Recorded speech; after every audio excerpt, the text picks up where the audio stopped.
All right, hello everybody, and welcome to Show and Tell live from Brooklyn, New York. Yes. Lady Ada, this is a special Thanksgiving Eve edition. I think usually people like to go to their hometown and drink at the bars. This is kind of like that, but it's about showing and sharing online the projects that people have been working on and more.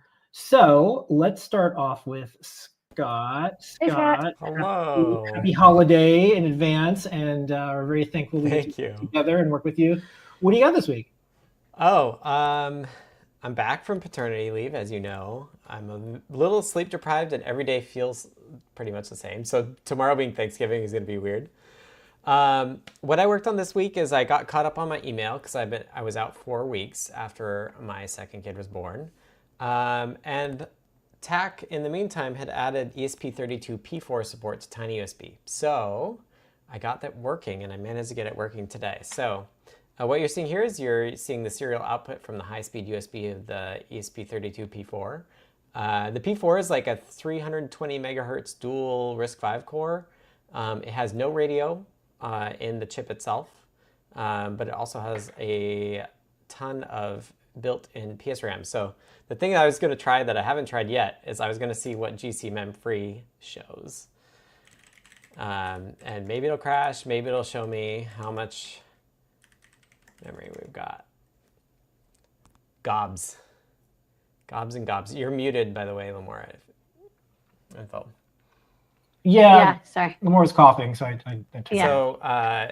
So it's got a 32 megabyte PSRAM chip in it, and it's connected by a 16 data lines, so it should be quite speedy. I actually turned it up to 200 megahertz to the PSRAM chip itself, because the PSRAM is in the package, so it's like super close to the actual die, and it seems to work okay. So this is kind of this brave new world of high-speed, dual-core, large memory CircuitPython, high-speed USB. It also has a second full-speed USB that we can use as host, which will be very cool.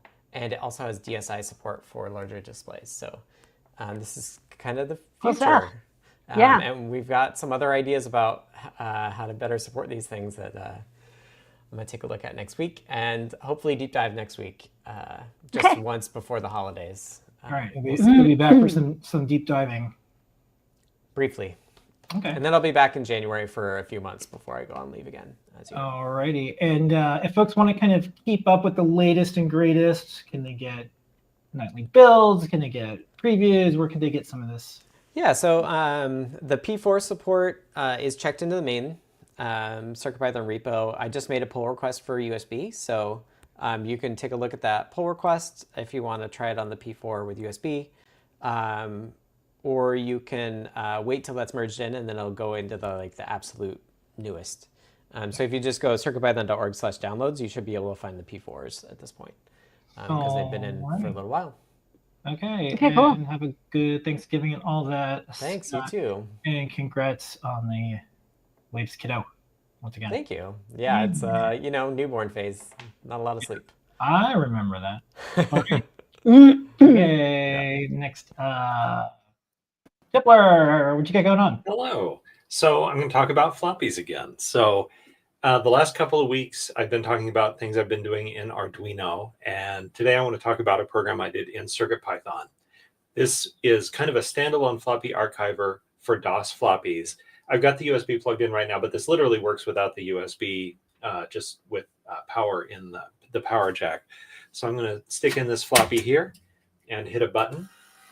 And it seeks back to track 0, gets the name of the disk. It's also determined the geometry of the disk. And now it's just going track by track, writing that to an image file on, the SD card.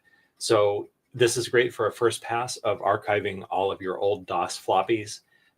If you run into errors, or if it's a commercial copy protected floppy, you might want to take it over to Greaseweasel. But this will back up like your old, I don't know, what do you have, your CS152 Pascal source or something. That's right.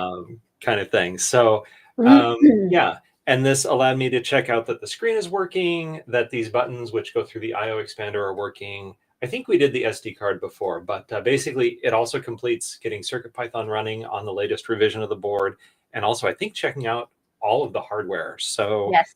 that is really exciting. We got a few more things. There's always a few more things to do, but this was like the last software project that we had in mind, I think. Yeah, so this is in the Adafruit CircuitPython Floppy examples folder. You could adapt it to work on the Floppy Featherwing, probably. I didn't do that. I don't know if there are enough pins to talk to an SD card. I don't think so. There might not be. Might have You to, could store it on the internal flash, yeah. but you could like do one floppy then. Yeah. That's cool. And so when it's done, you get a summary of how many good and bad blocks, and it tells you how much space is left on your SD card, because you'll only be able to back up, about 5,000 floppies before you fill up this SD card. Perfect so you for the need to keep holidays. an eye on that. Yeah. All right. Thanks. This is Jeff. cool. So we're going to be doing a retro computing advent calendar online. Yeah. What was one of your first early computers, if you saw in that calendar, that you'd be happy about? So my first computer was the Commodore VIC-20, and I just have this incredible memory of typing in the example from the basic version, and like with the graphics characters, it made this little bird that could go flap, and I was just instantly an addict of computers from age 8 until now. So the VIC-20 is where it started, and it grabbed me so hard. That's awesome. The little bird. And, one of the plans that we have for the month of December, and I've kind of talked about it briefly in one of the past shows, is we're going to hide some, maybe multiple ones. We'll see. We're going to hide some floppy disks on planet Earth, probably New York and some other cities, and we'll be using this to write some store credit gift certificate type thing from Adafruit via this, and you can read it in a variety of different ways, and we'll make sure if you don't have a way to read a floppy, you could still do something. But it'll be like a little geocaching thing. But I thought this is neat because you could store something like a floppy somewhere with like a little message. So that'd be neat. Okay. Yeah. I do have one other thing I can talk about for a second that's been exciting to me right now. So I've rediscovered a love of like gaming, like tabletop gaming and board gaming. And there's this guy, Andrew Looney, and he invented these pyramids that you play games with. And there's like 40 sets of different games you play with these pyramids. Actually, I'll put them on my overhead if you go back to it. So these are 3D printed ones that I made, and they're mostly abstract strategy games, and you maybe have these in different colors for different players or for different meanings, and you can lean them over or you can stack them up. Anyway, there are different 3D printable versions of these, and the rules are all online, and it's called the Looney Pyramid by Looney Labs. And like, if you need something to kind of occupy while you're doing Thanksgiving or other holiday stuff, these are really versatile because you can play a ton of games with them. And yeah, they're 3D printable models online, so you don't have to buy anything. Yeah. And you can get the instructions and the rules online. I like that you can spin up there are a the bunch of anywhere. PDFs online. It's cool. That's one of the things that if I go back in time, I do lots of different things, but the thing that you would get with a 3D printer, like, oh, let me 3D print like a Yoda head. It'd be neat if there was like, oh, it automatically prints out like a game or something like that. Yeah. So I started with the game called Martian Chess, which needs 1/2 of a chessboard and 6 sets of these pieces, or you can play it with 4 people and 12 sets. And it's a real mind bender if you know chess, because instead of the possession of a piece being determined by the color, it's determined by whether it's on your portion of the board or your opponent's. So once you move that piece across to, for instance, capture one of their pieces, it's not your piece anymore. It's now theirs. So the games are kind of mind bending. Many times they're like a riff on a game that you already know, but in a way that you have to relearn it. So I've been really enamored of these games, and I'll be hopefully playing some of them over the Thanksgiving weekend. Yeah, if you can, before you bounce tonight, can you drop a link in the Discord? I sure will. I will drop a couple of links, because as with 3D printed stuff, there's always more than one variant. But I will drop a couple of links about this in the Discord, and hope somebody enjoys playing it. Thanks so much. All right. Well, that's what I got for tonight. See ya in December, I guess. Yeah. Thanks so much. Yeah. All right. Next up, Erin. Erin, what you got going on? Hello. So speaking of December, it is going on holiday winter season here. And my other job is that I am a performer, and I go around to schwanky corporate events and kid shows and stuff like that. And this is my Snow Fairy, my newly upgraded Snow Fairy costume that I am working on here. It's running WLED, and underneath the big puffy skirt, I have put basically a matrix of seed pixel lights onto a little pencil skirt that's underneath. And I'm playing with different diffusion methods and crinolines and hoop skirts, but this is I'm pretty excited. I think Adafruit's going to be getting in some pixel netting in a couple weeks, and I want to try building this with that. It's so cool with the seed pixels and WLED, like how quickly I'm able to get like just absolutely astonishing cool designs put together. Very cool. The other little bit that I'm working on is this Snow Fairy crown. So I've got ESP32 in here as well. And just a bunch of seed pixels. Now, this whole thing is just made out of hot glue. Like, the whole thing is hot glue with some seed pixels in it. It's just rad. It looks, ice queeny and cool, but it's, like, springy, and I'm not going to poke anybody's eye out, which is fantastic.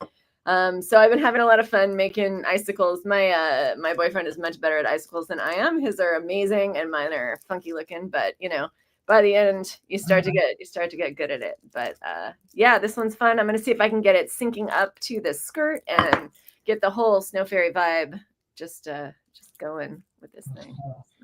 All right. Well, thank you so much, Erin. Very cool. All righty. All right, thank you. Next up is Tim. Tim, what you got going on this week? Hello. This week I had a quick project for pulling some Blue Sky posts. So for folks that don't know, CircuitPython is now on Blue Sky, at circuitpython.org. And they post up the new releases and stuff. So even some of the ones that scroll through here are from the official CircuitPython thing. But this project is running on Python on a Raspberry Pi, and it pulls data out of the Blue Sky API, which I will say for anyone who's worked on kind of random social media APIs, it's pretty good as far as those go. So props to them, I guess, for so far so good.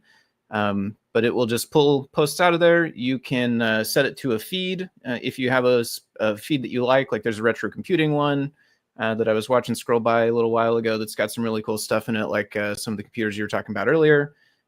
You can set it to a list of people that you follow, or you can set it to just like a search on a hashtag or a phrase or whatever you want. So right now I just have it searching up CircuitPython, but you can set it however you want, and then it will just kind of infinitely scroll the posts along there, as social media tends to do. If you want, you could play around with the size and fit things to different displays and make it show up how you want, because the whole graphics is all built with HTML and JavaScript, so it's like fairly straightforward. If you have any kind of web development experience, it's super easy to kind of customize how it will appear. I just went with the basic infinite scrolling list that seems to be so common for social media.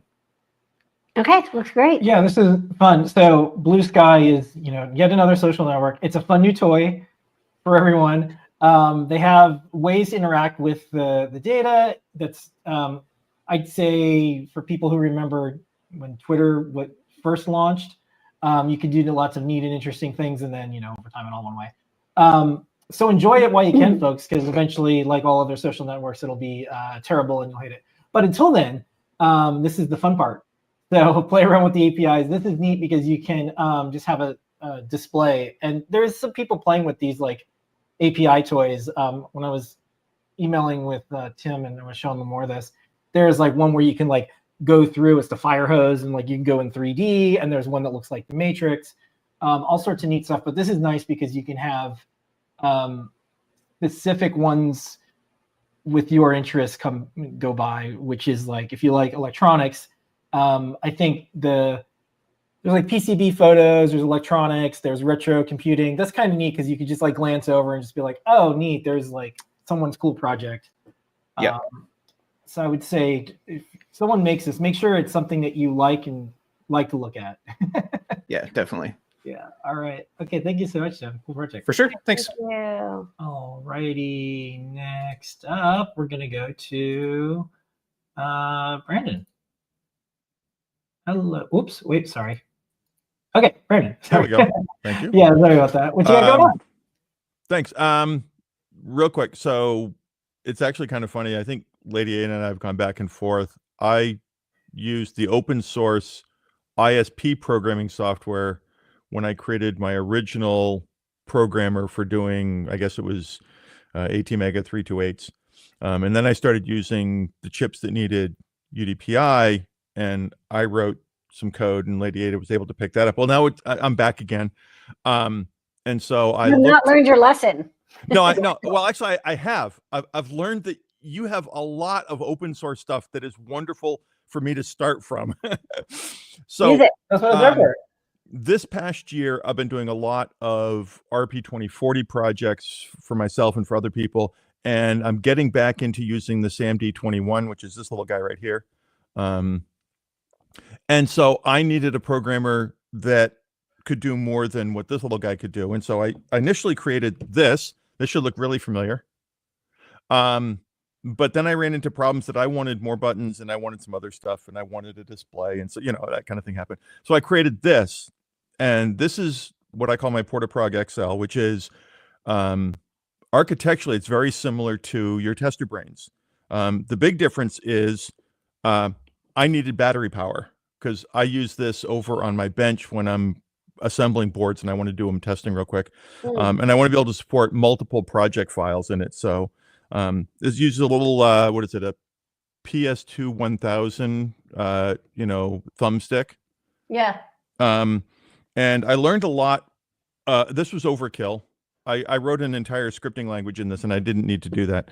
All I do here is actually I encode what I need in the file name. So this tells me the first part of the file name is what the project is. The second one tells me what the chip is that I'm using. And the third one tells me, does it have a bootloader? Does it not need a bootloader? Does it have to go after a bootloader and all that fun stuff? Mm-hmm. So one button will do the programming. So this is a SAMD21. So if I pull up that project, that's right there. And I use the NeoPixels. I put 5 on there. The NeoPixels tell me how much programming it's done. So it's 80% done. It's 100% done. Does a verification. It tells me green it's passed, or red it's failed. And then just like yours, it's got a USB host off of the RP2040 chip driving this. And so if I run this, it runs it over, runs a smoke test on that, and comes back and either report green or red if it passed or failed. Yeah. And so I do all that. And then the thing that I need to work on next is right now, I have this little guy, which is really handy if I'm doing, like, I had to reprogram all these. I had 15 of these to go out for the holidays, and I needed to put final firmware on it. And this worked really well because I could just literally go, program, program. And then doing development, I'm using this. But what I need to get to next is what I did on the original PortaProg, which are to create these little 3D printed frames.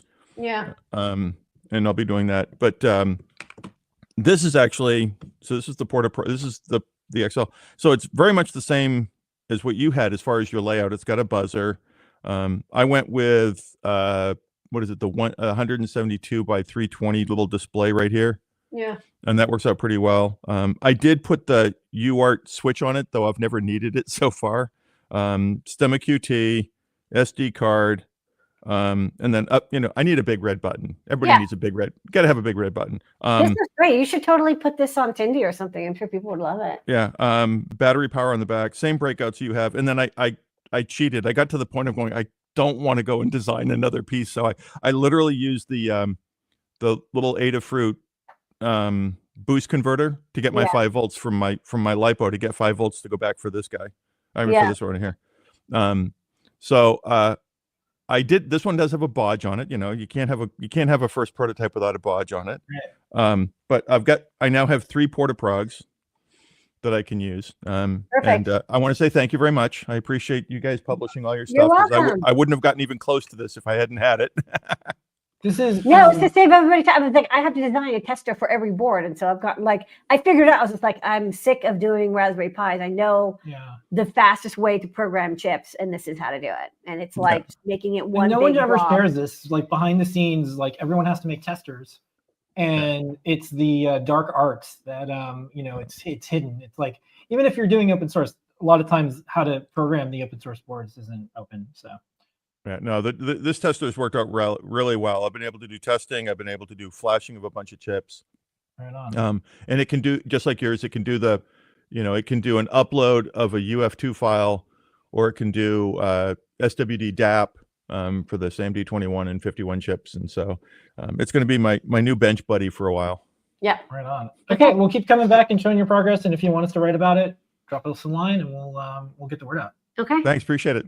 Sweet. Thank you so much. you. Okay, next, Cooper. Hey there, how's it going, guys? Yeah, what's up? So I've been playing around a lot with I2S input using PIO with RP2040 stuff, etc. And I recently worked on a guide in Playground and found the spectrogram analyzing to be more accurate than I was expecting. And because of that, I kind of iterated on what I did in the example, and I created a bad tuner.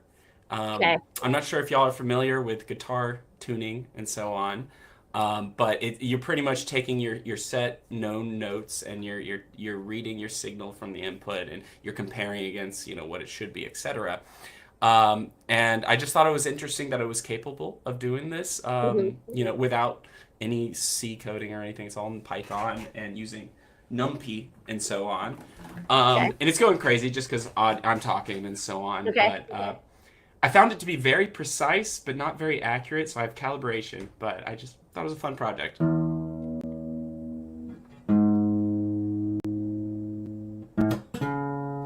It's never fun to watch somebody tune like on stage and stuff. But the bigger the bar, the more it's off. So tell you when you're in the center, you know that you're on tune. Yeah, exactly. I don't know. I just thought it was a fun project I worked on today. So I'll share the gist and some other stuff on it in the chat. What's funny is it's like, it's like 10 years ago, this would be a very difficult project to do, even in C or Arduino. And now it's like, it's just some NumPy and some C and FFT transforms and like you're done. But traditionally, FFTs have been so hard. Exactly. Hey, well, good work. But it was pretty easy. I was able to get it done in about an hour or so. Easy enough, even a musician can do it. Yeah. Now it's still a bad tuner. I tried to play a chord and I was like, oh. So something's off, but I'm getting there. Very cool. All right, cool. All right. Well, thanks for coming by this week for this Thanksgiving Eve show and tell. Very much appreciate it. Come by anytime. It's great to see y'all. All right. Thanks, Cooper. All right. That is our show and tell for this evening. Thank you so much, everybody. We have a bunch of sales going on. Of course, you can check out Adafruit.com. You can check out our Ask an Engineer show. It's Acid Burn 15 because we're doing hackers theme. Not 10%, but 15%. 15%. And I have a question. Is there like going to be some bigger sale later that they're going to miss out? No, this is it. We're going to run out of stuff because we don't like to have our community and customers jump through tons of hoops and then also feeling like they missed out on a sale that's bigger later. So we're like, nope, this is everything, go for it. So we appreciate everyone purchasing stuff from a USA manufacturing company that does open source hardware, that does a weekly show and tell. We've been doing it for like 10 years now. Thank you so much, everybody. We'll be back next week. We will see you soon. Ask an Engineer starts in a few minutes. Bye. Bye-bye.